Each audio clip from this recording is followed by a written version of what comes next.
The gates of St. Jude's Academy for Girls were tall, wrought iron, and spoke of tradition and untouchable privilege. Outwardly, the school was a fortress of excellence, nestled on a remote hill, where parents paid fortunes for discipline, impeccable decorum, and guaranteed success. It smelled of expensive old polish, clipped grass, and the faint scent of chapel incense, a place where everything seemed perfectly preserved. But behind those high walls and the manicured lawns, beneath the flawless surface, St. Jude's harbored a dangerous secret. It was a kingdom ruled absolutely by one man, Headmaster Gideon. Gideon was more than just a headmaster. He was a titan of the city's educational elite. His voice was smooth, a trained instrument that effortlessly conveyed gravitas and compassion. His pronouncements were law, and his smile, a practiced, cold gesture, could charm foreign dignitaries, quiet dissenting board members, and terrified parents alike. He carried an aura of unchallenged authority, the kind that made subordinates tremble, and students reflexively avoid eye contact. He was, to the outside world, a devoted shepherd to his delicate, high-achieving flock. But within the school's confines, after the final bell had rung and the last lights were dimmed, Gideon became a king without a conscience. His rule was founded not on academic merit, but on a vast, intricate network of fear, enforced silence, and subtle, strategic corruption. The school's isolated location and the pressure of its reputation made it a perfectly designed, psychological cage, and he held every key. He had successfully manipulated the Board of Governors for years, filling key positions with former classmates or indebted benefactors, ensuring no serious query ever touched his private affairs. Every senior girl knew the unspoken law. The higher you climbed in academics or school leadership, the closer you moved to the headmaster's notice. The consequence of this notice was devastating. They saw the girls who received coveted university acceptances return from his office, not with joy, but with a sudden, unsettling emotional vacancy. Their laughter replaced by forced compliance, their bright eyes dulled by a trauma too immense to name. His notice delivered through a discreet, late-night summon by a loyal, senior prefect was a source of profound, sickening dread that permeated every corner of the senior dormitory. The entire staff, from the loyal, long-serving teachers who looked the other way, to the kitchen workers who heard the whispers, understood that to speak of the headmaster's true habits was to invite immediate, public ruin, often framed as moral or professional failure. The school was cloaked in a perpetual, thick layer of enforced silence, and in that suffocating darkness, true wickedness thrived, unchallenged and invisible. In the final year of St. Jude's, there was a girl named Amma. Amma was brilliant, a scholarship student whose only currency was her extraordinary mind. She was quiet, unobtrusive, and carried the profound burden of knowledge that comes with being an observer. She had witnessed the subtle, horrifying changes in her peers, the sudden hollowness in their eyes, the nervous tremor in their hands after they had returned from a late-night meeting in the headmaster's private apartment, which was confusingly located within the main academic block, ensuring easy, clandestine access. She knew the cost of success here. Amma's knowledge was shared only by whispers, fragile fragments of truth traded under blankets in the dormitory, punctuated by sobs, always ending with the terrified conclusion, "No one will believe us." The school is too powerful. The terror was not theoretical. Amma remembered Funke, a girl of fire and fierce pride, who 2 years ago had received the same late-night summons. Funke had refused, storming out of the headmaster's apartment at 11:30 p.m., her face white with righteous fury. The consequence was immediate and total. Within 48 hours, Funke's name was quietly removed from the scholarship list, her academic file mysteriously stained by an accusation of plagiarism, and she was withdrawn by her suddenly shamed parents. The humiliation was public, the destruction absolute, and the lesson refusal meant not just failure, but the complete ruin of one's future was brutal. This specific memory paralyzed Amma, but a disturbance arrived in the form of a woman, Madame Zola, the new matron.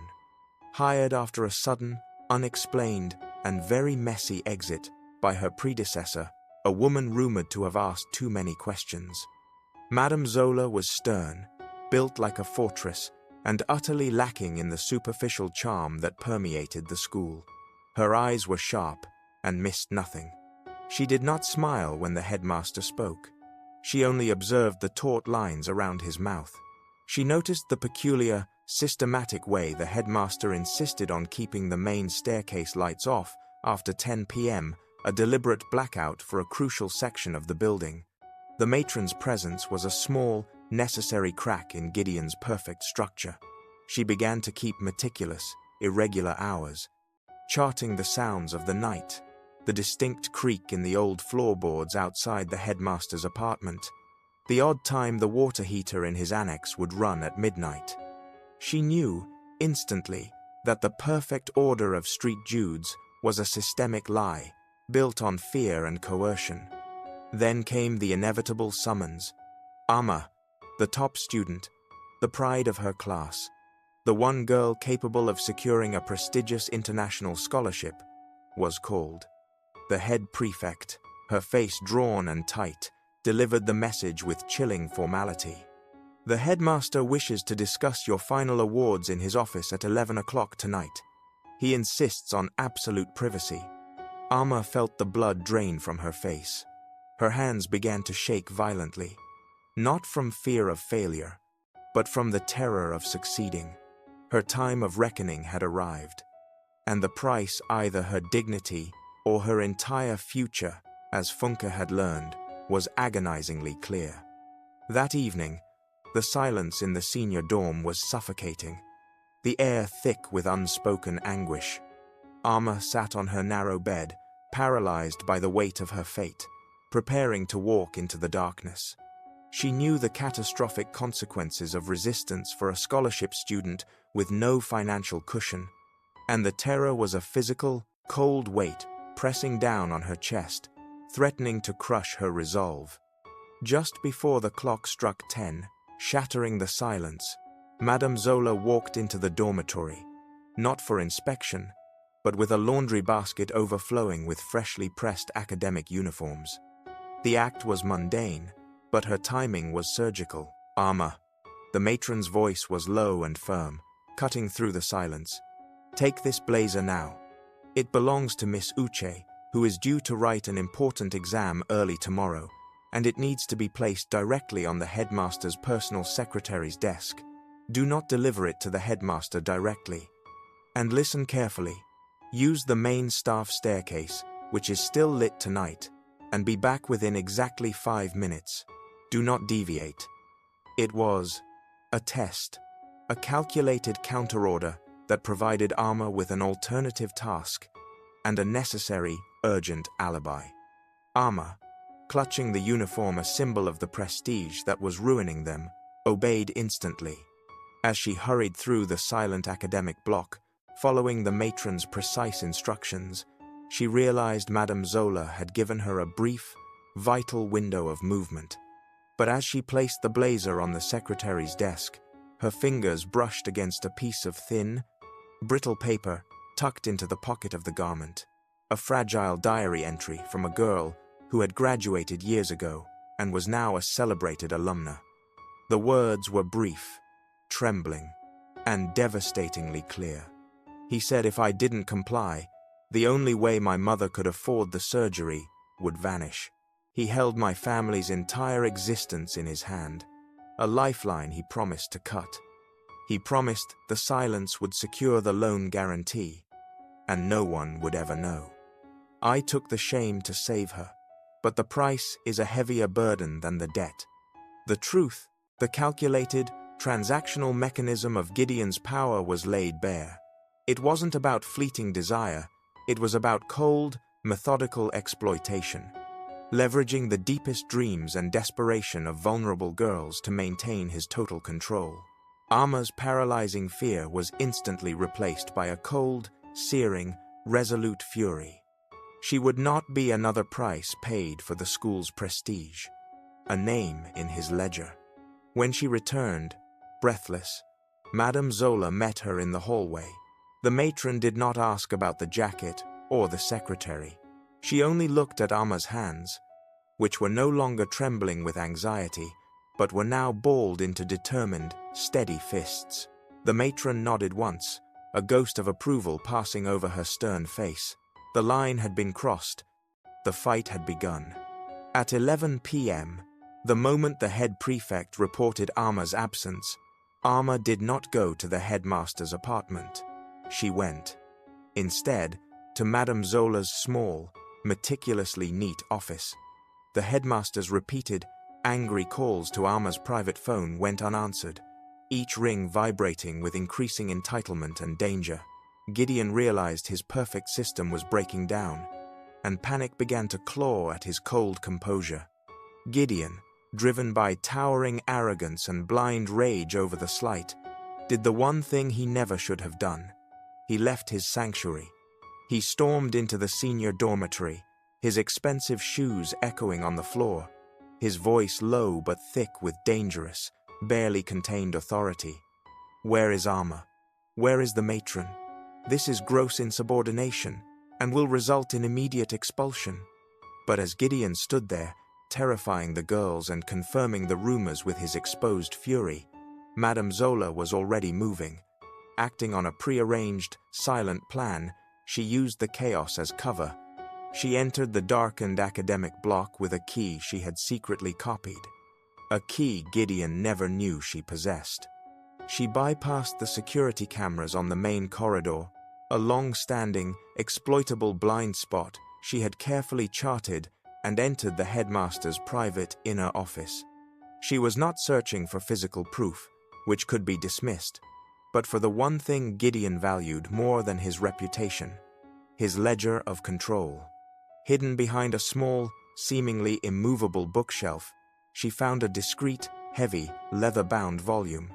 It detailed not his school finances, but his favors, a meticulous, coded record of every girl he had summoned, cross-referenced with specific scholarship amounts, the schools they were applying to, the debts their families carried, and his explicit recommendation letters and exam scores. It was a cold, chilling document of systemic blackmail and calculated exploitation.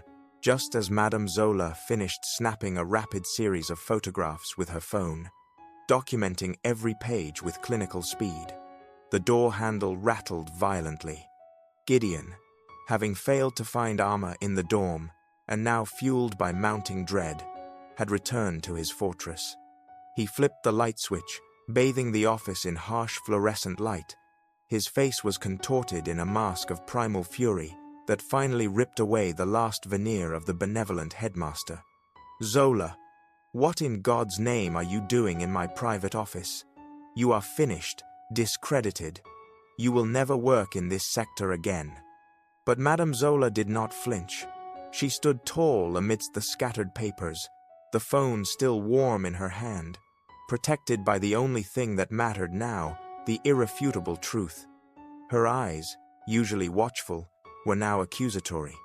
"I am securing the evidence, headmaster," she said, her voice steady and echoing with moral conviction in the silent office. She held up the phone. "The ledger is no longer private. It is now public." The confrontation in the office was the beginning of the storm, not the end. Gideon lunged, not for the phone, but for the matron's throat, intending to silence her. But Madame Zola, sturdy and prepared, blocked him with a desk chair. Amma, having hurried back, stood in the doorway, a silent witness. The headmaster, calculating the exposure, paused. He straightened his tie and let out a chilling, theatrical laugh. "This is hilarious, Zola," he sneered, his voice regaining its practiced smoothness. A disgruntled employee trying to extort me with a phone full of nonsense. And using a poor scholarship girl as your witness? Desperate. He immediately picked up his mahogany-cased phone. He didn't call the school's security. He called the city's police commissioner, his old university friend. "Wale, my friend," Gideon said, his tone one of weary disappointment. "I have a situation here. A new matron, clearly unstable, has been caught in my private office attempting to steal sensitive files. She's harassing one of my top students. Yes, a mental health issue. Please send a discreet team to escort her off the premises. Handle this quietly, for the school's sake." Within the hour, 2 plainclothes police officers arrived, but their demeanor was one of deference to Gideon, not investigation. They treated Madame Zola as the aggressor. "Madam," the lead officer said, his eyes avoiding the matron's firm gaze, "we need you to come down to the station to file a report. Headmaster Gideon has filed charges against you." Gideon smiled, a victory carved in ice. "Arma, my dear, go back to your room. This is a misunderstanding. Your expulsion can be reversed, provided you stop associating with this problem." Arma looked at Funke's ruined life, then at the phone in Madame Zola's hand. She stepped forward, standing shoulder to shoulder with the matron.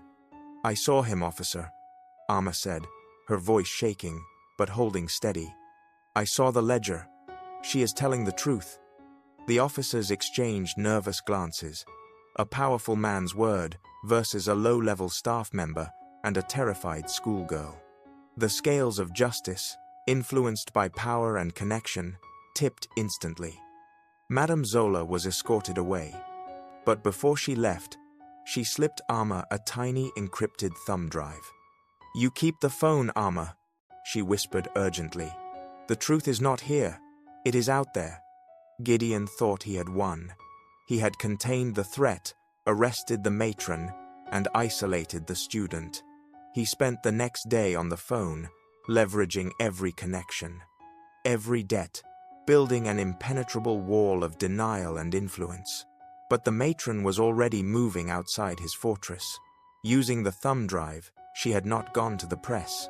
She had sent the coded images of the ledger to trusted, wealthy alumni who had graduated before Gideon's tenure, women whose daughters now attended St. Jude's, and whose loyalty was to the truth, not to Gideon. The breakthrough came subtly, not with a bang, but with the quiet, chilling realization among the alumni. The women who saw the coded entries, the dates, the initials, the scholarship figures, matched them against the painful, half-forgotten memories of their own pasts, or the vague rumors that had dogged their peers. The first to speak was an alumna who recognized the coded F for Funke. She contacted Funke's ruined family. Then came the one who recognized the subtle blackmail against her own father years ago. The collective, silent shame began to curdle into righteous fury. Gideon's power, built on the individual silence of isolated victims, could not withstand the collective voice of the powerful women he had created and then betrayed. The next afternoon, the gates of St. Jude's did not admit police, but a column of black luxury cars. The chairwoman of the Board of Governors, flanked by 4 of the school's most powerful donors, all alumni, all mothers, marched directly into Gideon's office. They did not shout. They simply laid out the evidence, the decoded entries, Funke's signed affidavit, and a full forensic audit they had immediately ordered. "The police did not act on your evidence, Gideon," the chairwoman stated, her voice devoid of emotion. "But we are the board, we own the school, and we control the endowment. Your influence ends here." Gideon, for the first time, lost his composure. He thrashed, he threatened, he pleaded, his face a horrifying mess of fury and desperation. He tried to deny the ledger, but the women had already prepared a press conference and contacted the authorities with undeniable, verified testimonies that made the original police report look like a farce. The subsequent arrest was a spectacle. As Gideon was led out, his suit rumpled, his face haggard, the senior girls watched from their dormitory windows. He was no longer the titan of education. He was simply a broken, exposed criminal. Later that evening, the girls gathered in the assembly hall. Amma, no longer terrified, stood beside a vindicated Madame Zola. They were joined by Funke, who had returned to tell her true story, and the chairwoman. "The darkness is gone," Amma whispered, her voice resonating with newfound strength. "We were not alone. We are street Judes." The applause that followed was deafening, a roar of catharsis that finally washed away the years of fear and silence, reclaiming the walls of the academy for the girls who had endured the storm. Dangerous. And courage, even in the smallest forms, can spark change. To parents and guardians, watch closely, listen carefully, and trust your children when they speak. To teachers and school staff, integrity matters more than convenience, and standing up for what is right can protect generations. And to students, knowledge is power, but courage gives it meaning. Never be afraid to speak the truth, even when it feels impossible.